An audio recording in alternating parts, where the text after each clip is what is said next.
Raríssimas, raríssimos e raríssimas, bom dia, René de Paula Júnior falando aqui no Ratinho de Pilha, 16 de dezembro de 2024, segunda-feira, e é a segunda vez que eu estou começando a gravar esse episódio, porque a minha garganta me pregou uma peça. Vamos ver se ela se comporta melhor agora na segunda tentativa, né? Eu fico com inveja desses cãezinhos aqui da vizinhança que são capazes de latir uma madrugada inteira por razões completamente misteriosas e continuarem, né, produzindo-se aquele som esganiçado sem nenhum tipo de prejuízo para suas cordas vocais. Se é que cachorro tem corda vocal, eu não entendo nada de veterinária, não é? Mas eu quero começar esse episódio com dois eixos. Em primeiro lugar, inveja dos cães, não só por causa da sua potência vocal incansável, mas também vou começar esse episódio falando grego.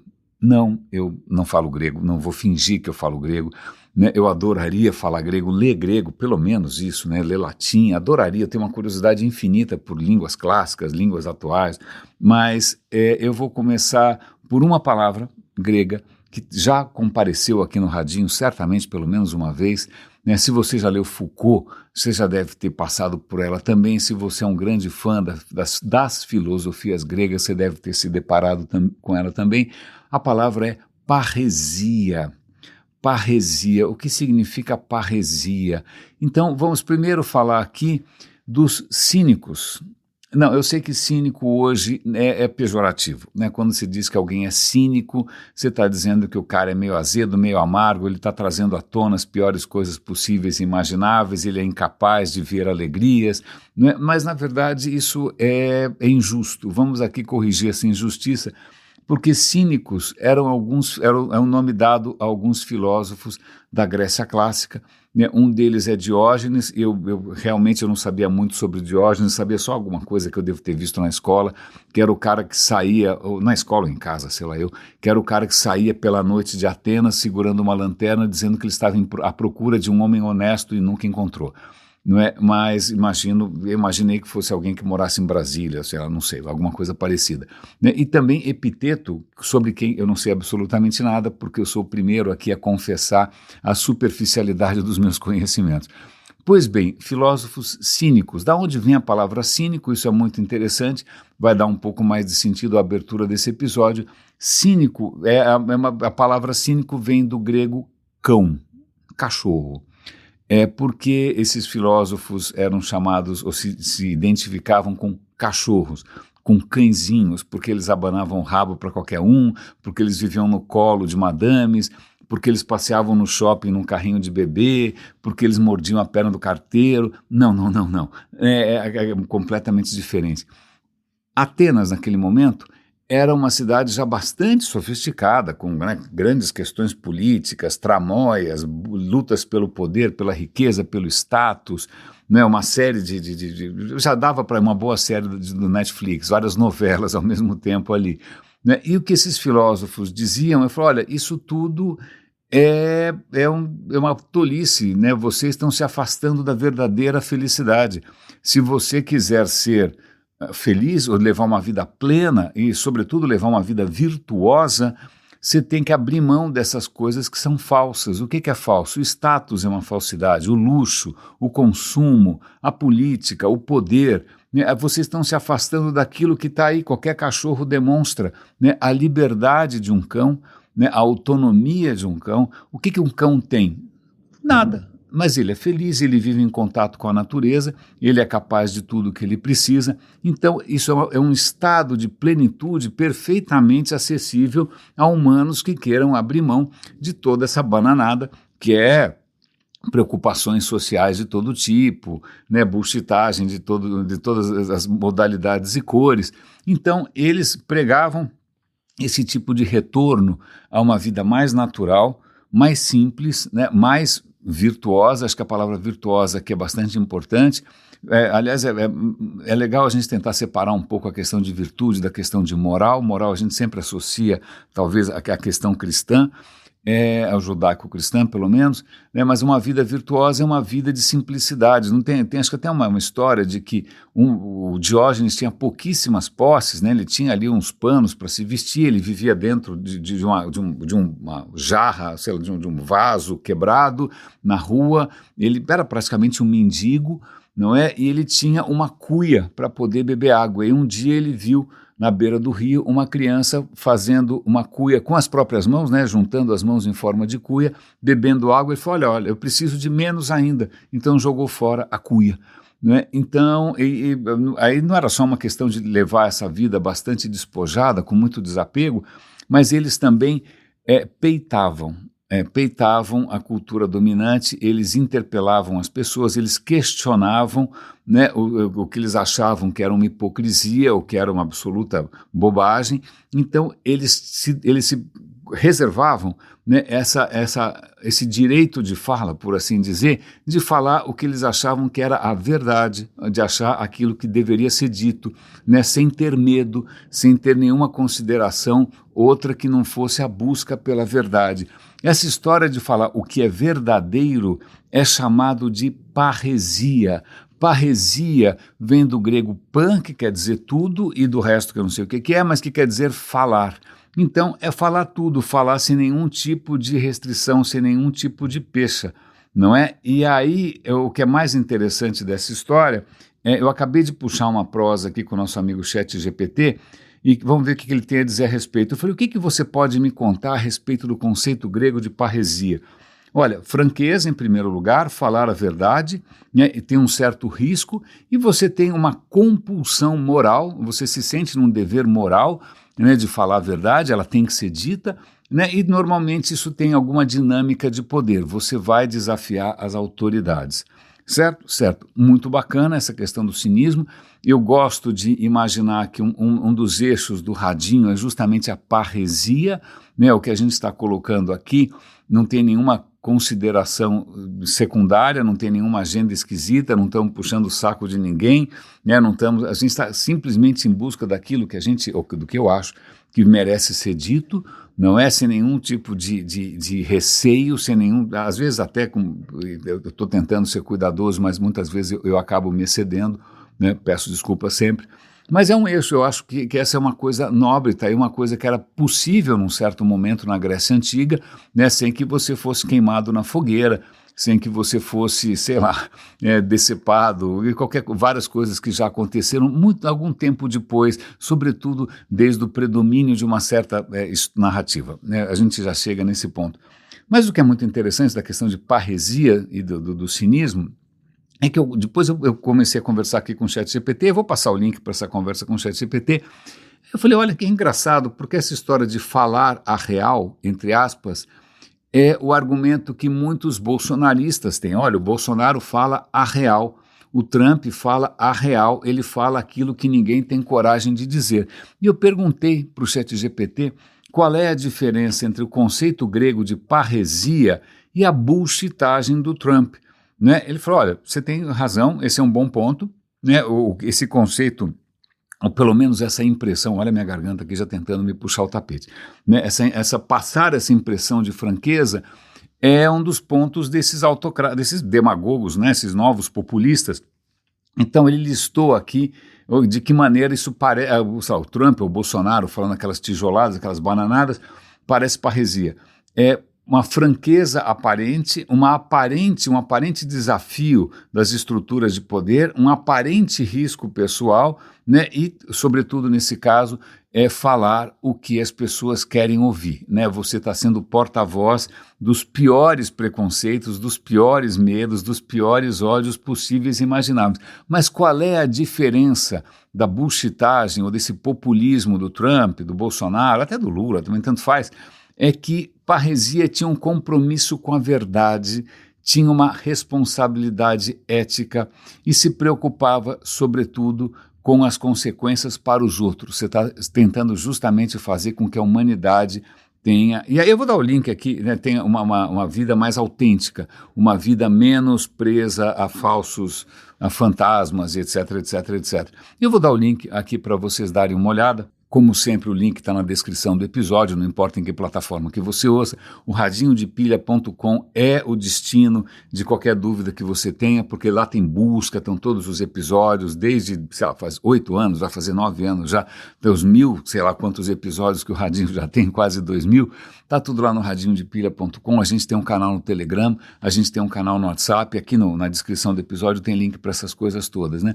Mas eu vou dar link também para uma outra coisa de origem grega, que é um thread de um canal que eu sigo no Twitter. Infelizmente ele não está no Blue Sky ainda, ele já criou a conta no Blue Sky, mas por enquanto ele não está postando lá. Se eu não me engano, o nome do canal é o Tutor Cultural, eu vou dar o link para vocês aqui e tal, mas ele resolveu fazer um thread, né, uma linha de posts, uma sequência de posts bastante rica, bastante inspiradora, sobre outra herança grega, que eu comentei aqui na semana passada, que é a questão do atomismo, a questão do que Lucrécio, que é um poeta romano, traduziu depois, ou registrou depois, num poema chamado De Rerum Natura, né, das coisas da natureza. É muito interessante, vale lembrar, isso realmente vale lembrar, porque você tinha filósofos atomistas na Grécia, né, o tempo passa, séculos depois, Lucrécio resolve fazer um grande poema para divulgar o pensamento de Epicuro, porque ele falou, olha, de repente ninguém tem saco para filosofia, então eu vou transformar isso num belo poema, né, uma maneira de você alcançar mais pessoas. O cara já era visionário. Não é? Então eu vou fazer um belo poema. Esse poema se perdeu com o tempo. Se perdeu durante quantos anos? Há 1000 e tantos anos esse poema. Por que ele desapareceu? Porque, veja bem, porque quando você tem o atomismo, isso coloca em xeque algumas noções, né? Sobretudo algumas noções de que exista um outro mundo, de que exista uma eternidade, de que exista uma alma, de que existam deuses. Isso está muito claro no poema de Lucrécio, está muito claro na filosofia epicurista. A resposta é não. Não tem, deixa para lá. O mundo se basta, ele é belo assim. Né? Então, por conta dessa colocação aí bastante conflitante, com uma certa, ou com algumas narrativas, esse texto foi simplesmente desapareceu. E ele foi reencontrado por acaso num episódio que eu acho que merecia um filme, se bem que o nome da Rosa ali, baseado na obra do Umberto Eco, é mais ou menos nessa linha. Mas o que acontece é que no século XV, se eu não me engano, eu já esqueci o nome aqui eu já mencionei isso semana passada, né? Um monge que na verdade era um cara religioso, que ele estava caçando tesouros nas bibliotecas, porque as bibliotecas medievais tinham muita coisa escondida. Ele estava caçando uns tesouros e ele acha em 1400 e bolinha, ele acha a única cópia existente do De Rerum Natura. Isso vira um absoluto sucesso, porque daí isso vai abrir terreno para o surgimento do pensamento racional, para a ciência, para o iluminismo. Então, obrigado a esse monge, eu já esqueci o nome dele, mas a gente mencionou em outro episódio, tudo bem, não é? Obrigado por ter tirado a gente das trevas, não é? Mas é muito interessante que esse thread aqui desse canal no Twitter, ele faz um bom resumo dessa história e ele inclusive cita vários trechos ali do poema, né, que são muito bonitos. Eu vou separar um deles só, mas antes disso, o que ele mostra ali numa ilustração é uma coisa que eu nunca tinha prestado atenção. Aliás, uma ilustração belíssima, tem um ilustrador francês chamado Gustave Doré. Eu lembro que acho que quando eu era criança, meus pais tinham uma edição lá da Divina Comédia, eu não li quando era criança, mas era uma edição ilustrada com as gravuras do Gustave Doré, que são maravilhosas, são absolutamente sensacionais. E tem uma ilustração do demônio congelado, né, preso no gelo, que eu já usei em vários memes, inclusive trocando a cara, já pus o Lula, já pus o Trump, mas tem várias ilustrações maravilhosas, mas uma que eu nunca tinha me tocado é que em um certo círculo do inferno, que eu já não lembro qual que era, ele colocou o coitado do Epicuro. O Epicuro, para Dante, está no inferno por toda a eternidade. Por quê? Porque Epicuro teria questionado a noção da eternidade da alma. Então, veja, ninguém estava para brincadeira nessa história, certo? Então não basta ter escondido os livros dos caras, né? O Dante ainda condena o Epicuro ao inferno. O inferno, aliás, é uma invenção muito interessante, se eu não me engano, o inferno não existe na Bíblia, não existe, não existe nada muito bem formatado, caldeirão de enxofre, não, eu acho que não tem, se você achar lá, depois me conta, mas eu nunca soube que no Novo ou no Velho Testamento existe alguma coisa como, sei lá, Satanás com o tridente espetando, né? Não, acho que não, isso é imaginação que veio depois. Mas se bem que eu acho que é uma das imaginações mais interessantes, porque quando eu vi recentemente uma notícia, eu vou dar o link para vocês aqui, que tem influencers digitais especializados em criar conteúdo de ódio, né, conteúdo que polariza, conteúdo que acicata a cisânia. Gostaram? Gostaram? Bonito, hein?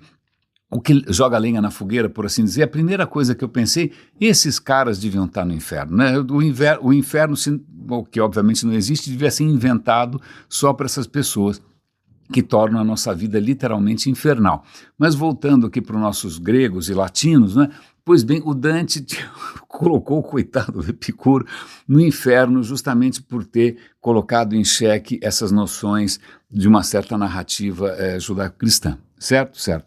Mas o que é muito interessante aqui é o texto esse thread é bacana porque tem vários trechos bonitos sobre a questão da morte, por que não se preocupar com a morte, mas tem uma questão que é muito legal, que é sobre a beleza do mundo. Eu achei muito, eu vou tentar traduzir aqui meio de orelhada, tá bom? E não existe nada que seja maravilhoso ou grandioso com o qual a humanidade se acostumou e acaba admirando menos e menos. Preste atenção no azul puro dos céus e tudo o que ele contém, as estrelas, a lua, a luz do sol, brilhante e sublime. Imagine se tudo isso fosse mostrado aos homens pela primeira vez, de repente, sem nenhum tipo de aviso prévio. O que poderia ser declarado ou considerado mais maravilhoso do que esses milagres que ninguém poderia ter imaginado que eles eram capazes de existir? Nada. Nada pode ser tão notável quanto isso, tão maravilhoso para a visão. Contudo, as pessoas não se importam mais de alçar os seus olhos para o que elas estão vendo acima de si, de tanto que elas se acostumaram com os céus. Então, eu acho que eu gosto desse trecho aqui porque ele mostra justamente isso, né? Isso me faz lembrar de um personagem muito querido que estava, obviamente, tentando justificar a sua crença em coisas sobrenaturais, que ele olhou assim em volta, e em volta, até que era um em volta bastante privilegiado, e falou, olha, a vida não pode ser só isso. Aí eu falei, só isso? O que ele considera só isso?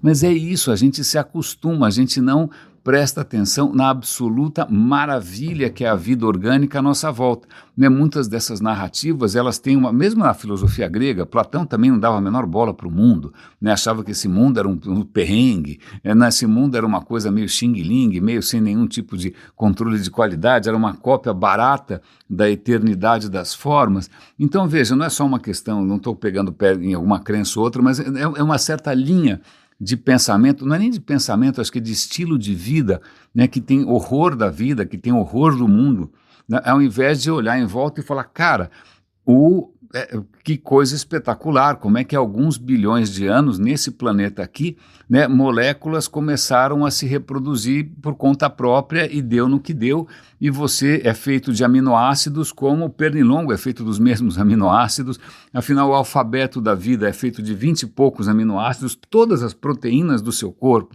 são feitas a partir desse mesmo alfabeto de aminoácidos que é o mesmo usado por todas as formas de vida. Todíssimas as formas de vida do seu cachorro, ao parasita do cachorro, passando pelo elefante, todos eles usam o mesmo código, né? Todos eles usam a mesma bioquímica, né? Pode ficar aqui, falar do sol, a gente não cansa de descobrir maravilhas, né? Mas curiosamente a gente perdeu a sensibilidade para isso, olha em volta e fala, não pode ser só isso, eu quero alguma coisa a mais. E justamente essa coisa a mais eu acho de um desinteresse bastante profundo. Mas vamos lá, então a gente já falou hoje bastante dos nossos amigos gregos, já falou aqui da autonomia e da independência dos cães, que infelizmente a gente arruinou, porque a gente transformou essas criaturas tão autônomas em livres, em bibelôs, né, ou em máquinas de matar, tanto faz. Mas do que mais que a gente pode falar hoje, né, nesse grande espírito de parresia e de iluminismo, de fascinação com a vida à nossa volta? Eu acho que eu vou insistir num tema só. Eu gosto muito do trabalho do Sean Carroll. Sean Carroll, eu estou sempre chamando a atenção aqui. Ele é físico, ele é um professor de física, um catedrático, né? Mas ele tem um podcast em que ele traz gente de todas as disciplinas para falar. Ele tem uma curiosidade, nossa, impressionante, uma tremenda humildade, e aqui ele está falando com alguém de uma área que é completamente diferente da dele, que é um cientista chamado Jeff Lichtman. Lichtman, é até bonito esse sobrenome, porque Licht em alemão quer dizer luz, né? E o que o Jeff Lichtman está tentando fazer é jogar uma luz sobre como o nosso cérebro funciona. O nosso cérebro tem, eu sei que não, aparentemente, aparentemente, alguns casos você imaginaria só um tique e um teco, mas infelizmente não é bem assim. É o que acontece, um cérebro humano típico tem 86 bilhões de neurônios. É como se você desse para cada habitante desse planeta 10 neurônios para chamar de seu, né? Então o seu cérebrozinho tem, maravilhoso, ó, limpíssimo inclusive, ele tem 86 bilhões de neurônios. Como se não bastasse, cada neurônio desse está conectado ou recebe sinais de mais ou menos 10 mil outros neurônios. Então, cada neurônio está conectado de maneiras completamente estapafúrdias com outros 10 mil neurônios. E o que os cientistas estão tentando fazer é, devagarinho, tentar entender como que isso funciona. Isso não é fácil, porque, como eu falei para você, é uma tarefa simplesmente assustadora, né? Como é que você mapeia, né? Esse projeto tem um nome chamado Conectoma, né? Vamos tentar entender as conexões cerebrais, o que é mais interessante do que fazer que nem o Freud, que imaginou coisas que não existem, né? Várias outras narrativas que se baseiam em absolutamente chute, né? Mas então vamos tentar entender como é que esse órgão maravilhoso funciona, em princípio, até agora que a gente tenha visto, né, é uma das coisas mais, talvez seja a coisa mais sofisticada ao nosso alcance, né, que a gente consiga ver, e aí não é fácil porque o tamanho do problema é gigantesco. Então o que eles estão começando a fazer é começar por criaturas minúsculas, pode ser um protozoário, né? Pega lá um protozoário que tem 300 neurônios e você vai lá, você pega o cérebrozinho do bichinho, você fatia, você tenta fazer um modelo 3D, legal, fizemos essa criatura que tem 300 neurônios, a gente consegue entender. Agora vamos pegar um cérebro de um rato, ups, aí o negócio começa a complicar. Né? A hora que você começa a aumentar o número, a coisa não é nem exponencialmente, aumenta de maneira explosiva, mas eles estão fazendo isso. Eles dão algum jeito de pegar o cérebro, cortar em fatias muito pequenininhas, escanear, jogar num software que vai tentar imaginar como é que é aquilo tridimensionalmente. E isso precisa de uma computação brutal. Tanto que eles têm aí uma parceria com o Google em alguns desses projetos, porque eu não vou lembrar o número exato, porque esses números nem fazem sentido. A partir de um certo ponto, nenhum número faz sentido. Né? Mas assim, para você pegar 1 milímetro cúbico de cérebro, você pega 1 milímetro cúbico, se você quiser mapear tudo o que está acontecendo ali, você precisa de petabytes de informação. É uma quantidade simplesmente colossal. Né? Então, isso para 1 milímetro cúbico. Né? Então, isso nenhuma pessoa vai ser capaz de entender isso. Você precisa realmente de cérebros eletrônicos poderosíssimos, tal, para tentar entender todas essas conexões. E uma questão que é muito interessante aqui, porque eu me lembro do tempo que eu passei um tempo na Singularity University, que desculpa, é uma buchitagem simplesmente colossal. Eu já trabalhei com os caras, mas eu meio que me envergonho de ter colaborado com isso por um tempo, porque aquilo não resiste ao teste do riso, não para em pé, não é? Mas deixa para lá. Mas aí uma das questões é a questão do transhumanismo. Não, é perfeitamente possível, né? Será um dia perfeitamente possível você replicar todo o funcionamento de um cérebro, a personalidade, as memórias, ou seja, você, a sua essência, digitalmente, e você subir né, um modelo de você para a nuvem. Então você pode morrer porque você está vivendo na nuvem, porque vai ser. A questão é, veja bem, a questão talvez isso seja um pouco otimista demais. Porque se para 1 milímetro cúbico você precisa de um supercomputador e uma quantidade de memória simplesmente inimaginável, imagina um cérebro inteiro. Né? E nem estamos comentando aqui se isso basta, né? Se de repente você não precisaria, se você quisesse fazer um duplo seu, você precisaria levar em conta as bactérias do seu intestino, você precisaria levar em conta as células musculares do seu corpo, porque você não se resume ao seu cérebro, você não se resume à sua cachola, você é um corpo inteiro, não é? Mas mesmo assim, esses caras acham que tudo é possível teoricamente. Mas do ponto de vista prático, veja, cara, existem limites de energia, de armazenamento, etc. E aí o Sean Carroll faz uma pergunta que eu acho interessante, fala, mas vamos lá, será que não dá para, não dá para a gente entender absolutamente tudo, não é? Mas quem sabe a gente consegue construir um modelo. E aí o Jeff faz uma colocação interessante, que é a seguinte, pois é, a cognição humana, a maneira como a gente apreende, né, o mundo, como a gente interage com o mundo, o nosso cérebro, coitado, que está trancado dentro de uma caixa preta, levando choque de todo lado, o que ele tenta fazer é, com o tempo, né, reconhecer padrões e tentar criar algum tipo de modelo que possa prever o que está acontecendo lá fora, né? Um modelo de como funciona a sua casa, um modelo de como funciona a gravidade, um modelo de como funciona outras pessoas, inclusive. Então você, na sua cachola, depois de conviver muito tempo com uma pessoa, você vai criando um certo modelo do que ela vai gostar, como é que ela vai reagir, mas que é um modelo muito simples, claro, né? Um modelo muito simples, não dá conta, né? Se esse modelo fosse tão bom assim, não tinha divórcio no mundo, certo? Né? Ninguém se desentendia, né? Então a questão é, o entendimento normalmente passa pela criação de um modelo mais simples, ou o que se poderia, falando de outra maneira, de uma certa compressão. Como é que você pega uma coisa toda e comprime, resume de maneira que aquilo represente a outra coisa? Então, quando, sei lá, você está pensando numa teoria histórica, é porque você está achando que a absoluta confusão e o caos humano vão ser perfeitamente representados por umas 2 ou 3 ideias, que é o que mais ou menos a esquerda faz. Mas a questão é que, veja bem, o cérebro, ele se desenvolveu, ele evoluiu para tentar dar conta da vida e do mundo, né, de uma maneira que fosse possível do ponto de vista energético, inclusive do ponto de vista geométrico, porque você vai ter que passar pela pelvis da sua mãe. Então, se você quiser um cabeção muito maior, você vai ter que negociar com a sua mãe, porque o parto vai ser realmente um inferno. Então, existe um certo limite aí, né? Você tem que, é o seguinte, o cabeção não vai passar. Vamos deixar o cabeção desse tamanho aí mesmo, melhor do que isso, vai ter que ser uma organização interna. Então, o cérebro já é um modelo, né, já é uma tentativa de fazer a coisa mais econômica possível, mais condensada possível, capaz de lidar com aquilo que a evolução nos preparou. Né? Ela não nos preparou para viver debaixo d'água, não nos preparou para viver, sei lá, fazendo o quê, né, à noite, mas quer dizer, ela nos preparou para alguns tipos de cenário e o seu cérebro é a melhor solução que a natureza conseguiu. Se houvesse uma maneira mais condensada, mais econômica, mais comprimida, provavelmente a natureza já estaria tentando até hoje fazer alguma coisa mais simples. Então veja, como é que você comprime ainda mais um modelo que já é comprimido pra caramba? E a analogia que ele faz é um dicionário. Como é que você resume um dicionário?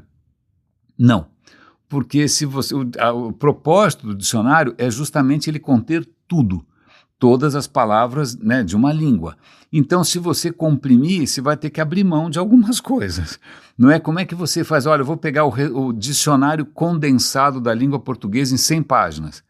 Você fala, cara, na boa, você teve que deixar alguma coisa de lado.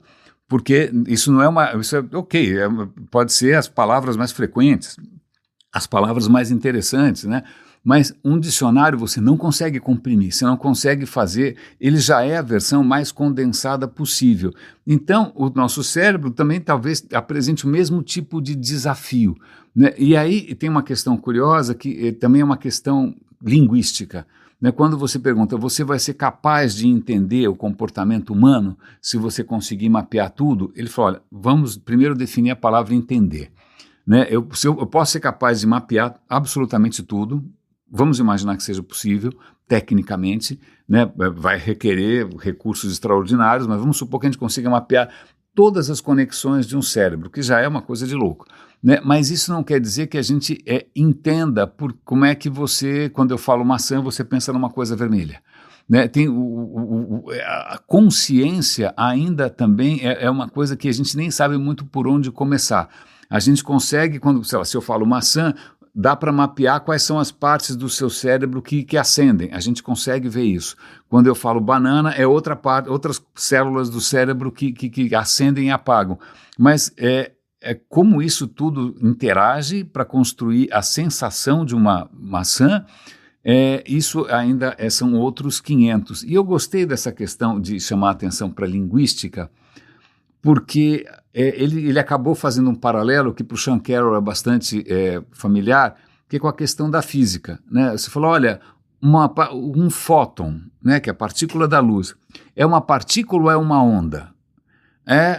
Parece um problema insolúvel, né? Porque uma hora ele parece uma onda, uma hora ele parece uma partícula, mas se você perguntar para o fóton, ele não está com nenhuma crise de identidade. Ele vai falar, olha, desculpa, o problema é seu, que está tentando exprimir quem eu sou usando linguagem. E a linguagem humana, de novo, ela evoluiu para algumas coisas, mas ela tem severas limitações para outras. Então, quando a gente fica tentando definir algumas coisas, o que é espécie, o que é consciência, né? O que é isso, o que é aquilo, não é que a natureza seja em si complicada ou confusa. Não, é que as nossas palavras não servem. É por isso que em algumas disciplinas você acaba tendo que aprender outras linguagens, que é a linguagem da matemática. Então, do ponto de vista matemático, você consegue olhar, descrever um fóton sem entrar em crises, né, semânticas. Não, porque a matemática está ali, ela explica tudo. O problema são as palavras. E vale lembrar que muitas palavras que a gente incorpora no dia a dia, elas, se você prestar atenção, elas merecem aí, sei lá, ser revistas, né? O que quer dizer sempre? Como assim sempre? Eterno, o que quer dizer eterno? Se você olha em volta, o mundo não é eterno, né? O mundo, pelo contrário, ele tem começo, meio e um fim bastante fácil, não é tão difícil assim de imaginar. As coisas estão sempre em transição. Quando a gente fala nada, o que quer dizer nada? Existe nada? Não, a gente sabe que mesmo o vácuo no universo, nos cafundós do Judas, ele está cheio de vibrações de um campo quântico, de vários campos quânticos, então não existe nada, assim como não existe tudo. Então muitas das palavras que a gente acaba se atrapalhando, elas acabam, o problema não é a natureza em si, o problema não é a física, o problema é simplesmente o vocabulário, o problema é simplesmente a gente estar preso a algumas noções que não fazem sentido. Então é muito interessante porque num certo ponto aqui do De Rerum Natura, aquele poema do Lucrécio, o cara fala uma coisa bastante parecida sobre essa noção de eterno. Ele falou, pera um instante só, tem uma escada aqui em Atenas, eu subo e desço tanto essa escada que ela está começando a desgastar. Então, significa que, as coisas desgastam, né? A água evapora, não sei o que, morre. Então, está tudo... espera um instante só. Então, quer dizer que as coisas estão gastando? Bom, se as coisas estão gastando, então elas deveriam desaparecer de vez. Mas não é isso que está acontecendo. Né? Aparentemente, o mundo não está sumindo, não está gastando até acabar. Né? Isso é porque ele é feito de partículas, quando ele se desgasta, essas partículas viram outras coisas, elas estão sempre se transmutando. Veja, o cara fazendo isso com o poder do pensamento, simplesmente observando o desgaste do mármore. Não é? E aí ele falou, então nada está se desgastando, tudo está se transformando, as coisas têm um começo, um meio e um fim, e mesmo o céu, quando você olha para as estrelas, elas certamente nasceram em algum momento e certamente elas vão morrer. Então veja, a partir de um raciocínio bastante prosaico, né, com coisas do seu próprio entorno, os caras lá atrás conseguem intuir uma coisa que hoje para a gente está claro, a gente sabe que o nosso Sol está na meia-idade, ele vai durar mais alguns 5 bilhões de anos mais ou menos, a gente sabe mais ou menos como ele vai morrer, a gente olha para o céu com estrelas, vê estrelas nascendo, morrendo, se fundindo, né, tudo em tremenda transformação, que parece muito outro filósofo grego que é o Heráclito, né, que é o cara que diz que tudo passa, tudo se transforma, né, tudo é um fluxo, mas curiosamente essas ideias que, hoje a gente consegue admirar através de novos instrumentos, através de novas linguagens, a gente consegue admirar a beleza disso tudo, isso foi soterrado embaixo de conceitos e noções que vão atrás de eterno, que vão atrás de sempre, que vão atrás de tudo, que vão atrás de perfeito, né, que são palavras que, se a gente parar para pensar, não resistem a uma boa sabatina. Então como o episódio de hoje vai ser focado essencialmente nessas coisas gregas. Eu vou passar os links para vocês. Eu fico muito feliz por ter ouvido essa conversa honestíssima, super transparente, de um cientista que está ali tentando entender uma das coisas mais complexas do universo, uma coisa criada ou que nasceu justamente para tentar entender o próprio universo. Veja, então, olha que interessante. Através da ciência, nós não só estamos conseguindo entender o universo, mas inclusive a nós mesmos, a como que a gente consegue fazer tudo isso, não é? Então, eu acho que isso não é, eu sei que não é exatamente um presente de Natal, mas eu acho que já, sei lá, é uma pequena dose de uma certa atmosfera mediterrânea que infelizmente ficou trancado nesses ares gregos tão límpidos, tão rejuvenescedores, ficou trancada em monastérios e ficou condenado e mandaram o cara para o inferno e Index Librorum e gente foi parar na fogueira. Mas felizmente hoje a gente consegue exercitar a parresia, a real, não a do Bolsonaro nem do Trump, a parresia real, sem receio de entrar em algum index podcastum prohibitorum. Raríssimos, raríssimas e raríssimes. Cuidem-se, por favor, um grande abraço e até amanhã.